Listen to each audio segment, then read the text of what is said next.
სტატისტიკის თანახმად 17,000 მოქალაქემ უკვე ისარგებლა დაგროვებითი პენსიით და მათზე გაცემული თანხა 70 მილიონზე მეტია. ანგარიში საპენსიო სააგენტოს დირექტორის მოვალეობის შემსრულებელმა წარადგინა. ღონისძიებას ფინანსთა მინისტრი და ეროვნული ბანკის პრეზიდენტიც ესწრებოდნენ. გაიმართა თემატური დისკუსიაც, რომელშიც მონაწილეობა მიიღეს მმართველობითი საბჭოს ახლად დანიშნულმა წევრებმა.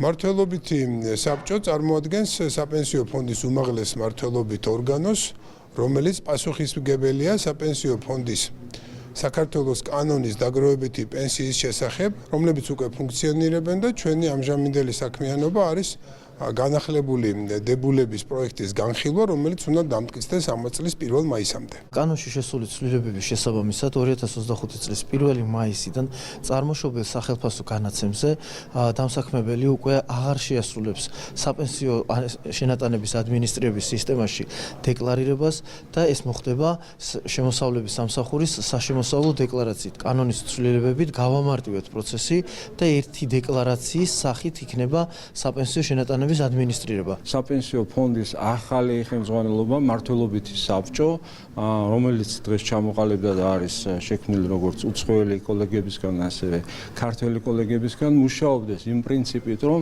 ისინი ხელმძღვანელობდნენ საპენსიო ფონდის თითოეული წევრის ინტერესების გათვალისწინებით. ეს არის ძალიან მნიშვნელოვანი. მათი გადაწყვეტილებები იყოს დამოუკიდებელი და ისინი მოქმედებდნენ საპენსიო ფონდის ინტერესების გათვალისწინებით. ბათუმის